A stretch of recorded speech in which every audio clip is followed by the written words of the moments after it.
یو بادشاہ باره کې راځي یو بادشاه وی هغه خپل سلور ښځې وي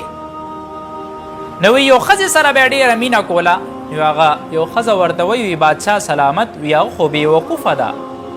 او په حسن کې هم ته مونږ ښکلي یو وی هغې کې داسې څه خاصیت دی چې ته هغې سره مینه کې او مونږ سره نه کې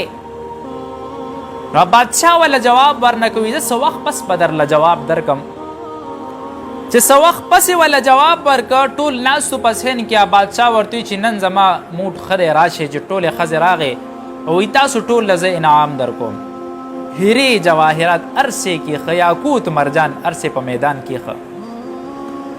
وایي زه چې کله درته ووایم چې د چا څه خوښې واخلئ نو ټول لاړ شي واخلئ ته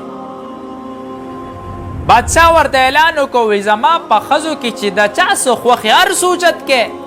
نو ټول ورمنډه کوي یو شیز رالی یو یاقوت رالی یو څوک جولی ډکوي یو څوک لوپټې ډکوي او دا ښځه هم داسې ولاړه ده یو ښځه ورته بادشاه سلامت ما درته ویل نو چې دا ډېره بېوقوفه ده وی وګوره وی مونږ یاقوت مرجان واخیسته وي دا داسې بېوقوفه ولاړه ده بادشاه دې تپوس وکړو ولې دې وانخیسته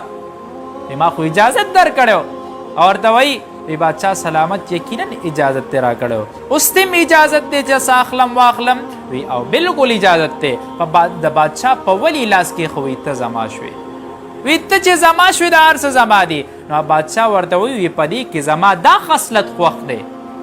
ګوره چې اخلي رب واخله چې رب دې واخیسته دا کائنات به دې په خپو کې پروت دی ګورې مونږ رب شاته کړی دی دنیا پسې وګرځو ځان ستړی کو